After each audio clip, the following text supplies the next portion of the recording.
Okay, so Chapter 10 review, 35 questions, and I'm going to go through this review sheet with you. You go ahead and get those out. If you don't have them, grab one, because I'm walking right through this. These are 25 answers to the test. Okay, so number one, did the new Constitution provide for a federal court system? And no, it did not. Did not provide for a federal court system. It provided for a Supreme Court, one court, not a whole federal court system.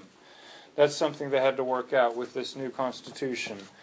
Number two, what percentage of the United States population was rural in 1790s? It was 90% rural. Rural farmers, according to Thomas Jefferson, were ideal citizens. Then you have to look at Jefferson, Hamilton, and Knox. What positions in Washington's cabinet did they hold? Jefferson was Secretary of State, Hamilton was the Treasury, and Knox was Secretary of Defense. Number four, what was the one major criticism of the Constitution as it was drafted? And this is a major criticism by the anti-federalists.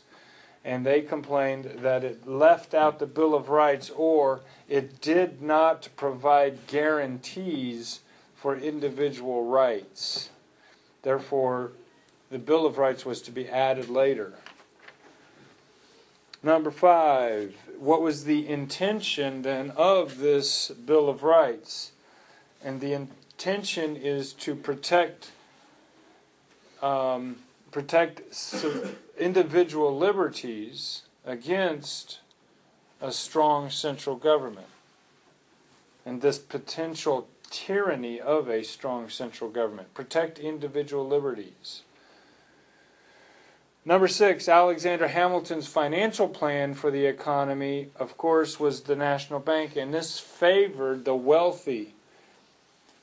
There's that video clip on YouTube about the dinner, and it's John Adams and Jefferson and Alexander Hamilton talking about this. And Jefferson is very clear to point out that this national bank is going to favor the wealthy.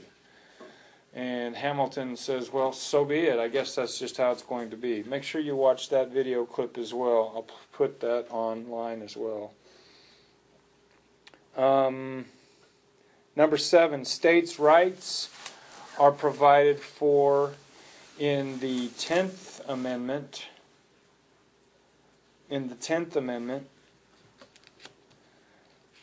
And then number eight, where did Hamilton expect revenue to come in to pay for this national debt? And Hamilton was expecting these customs, duties, and an excise tax. The excise tax, especially then this excise tax on whiskey, was going to pay for the national debt, or at least help.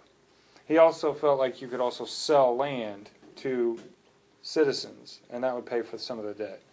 How did Hamilton rely on the elastic clause to get this bank passed?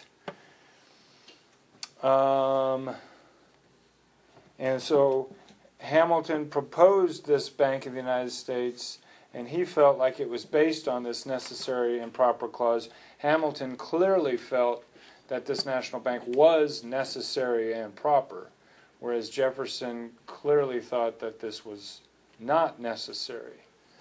So that then leads us to number 10, the loose versus a strict constructionist. Do you loosely interpret the Constitution or strictly interpret the Constitution? And Jefferson was a very strict interpreter of the Constitution. If it's there, it's there. If it's not, it's not. And he did not really buy into this necessary and proper clause. Whereas Hamilton felt that he was a little bit more loosely interpreting the Constitution. There's a little bit more flexibility in the Constitution. So, then the next question, number 11, how does Hamilton's interpretation of the Constitution affect states' rights? And so if you loosely interpret the Constitution, that means that you believe in a stronger central government. because you like that necessary and proper clause. And a stronger, more central government then, by default, will make states weaker.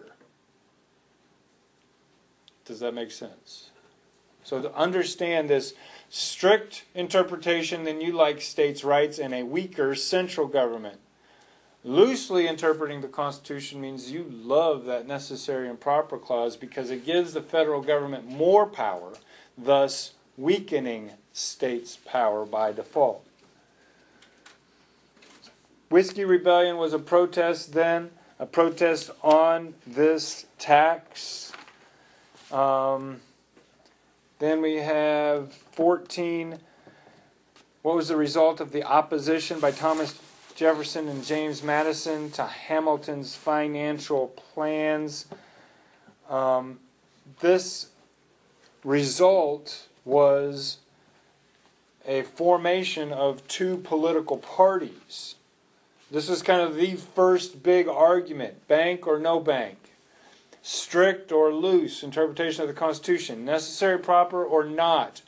Those are two big arguments, and they ferment into the Federalist Party and then the Jeffersonian Republicans.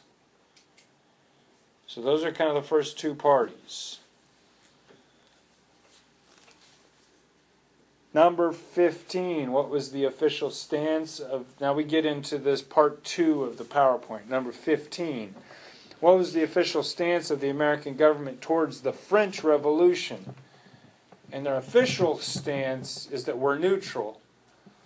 And we are paying attention to George Washington's benevolent neutrality. Do not get yourself entangled in foreign alliances. That was definitely his approach. Okay, so our official stance in the Revolution was neutral. But that leads then to John Jay's treaty in 1794. And the Federalists and the Democratic Republicans continue then to split even deeper. They have different opinions on John Jay's treaty as well. Federalists believe one thing, Anti-Federalists believe another. That just deepens and deepens the split between the Federalists and the Jeffersonian Republicans, or sometimes called the Democratic Republicans. And I know that's confusing in today's wording or political parties because we have the Democrats and Republicans. But back then we had the Federalists and everybody else. And they started to call themselves the Federalists and the Anti-Federalists. But you don't want to be anti-anything. So it was the Federalists and then the Democratic Republicans, but that was kind of confusing. So then it was the Federalists and kind of the Jeffersonian Republicans. Jefferson's party. That leads to this era of good feelings because you have Jefferson, then his protege, Madison, then his protege, Monroe, each serving two consecutive, or presidential terms with two consecutive terms. So that's 8 years, 8 years, and 8 years. So 24 years of the Democratic Republicans or the Jeffersonian Republicans in the office. And they called this kind of an era of good feelings. So that's kind of in the next chapter, though. 17, what was one of George Washington's greatest contributions as president? And this was to keep us out of foreign wars. And number 18, Washington warned against, Jefferson warned against the dangers of permanent foreign alliances. He warned against those in his farewell address in 1796. That's number 18.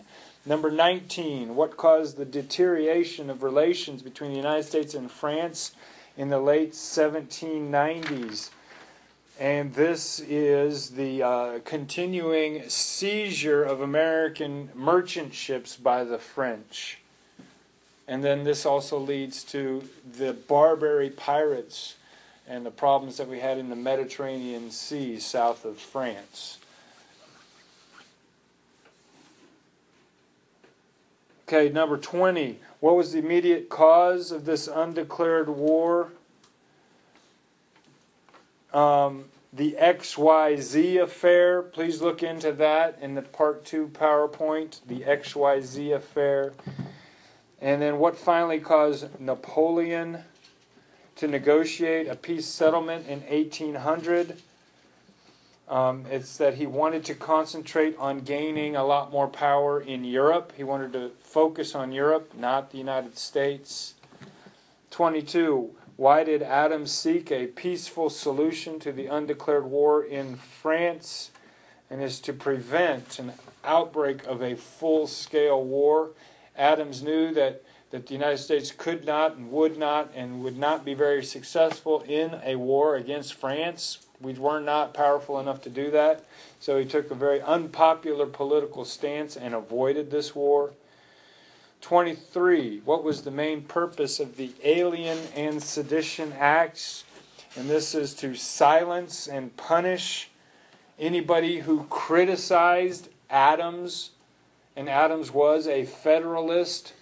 So it basically took out revenge on the anti-Federalists or the Jeffersonian Republicans. They couldn't criticize the Federalists. They couldn't criticize John Adams. And that was especially difficult when Jefferson was the vice president at the time. So Jefferson and Adams are disagreeing on the National Bank. Jefferson and Adams are disagreeing on the war in France. And Jefferson can't criticize the president publicly without basically breaking the Alien and Sedition Acts. 24. According to the Jeffersonian Republicans, the ideal citizen of a republic would be an independent farmer. And then 25, a political system that Jefferson favored, and that's that the states retained a majority of the political party. States retaining political party, so a weak central government. That would be the ideal political system according to Jefferson. So that's chapter 10, a real quick review. Test is tomorrow. And 35 questions, multiple choice.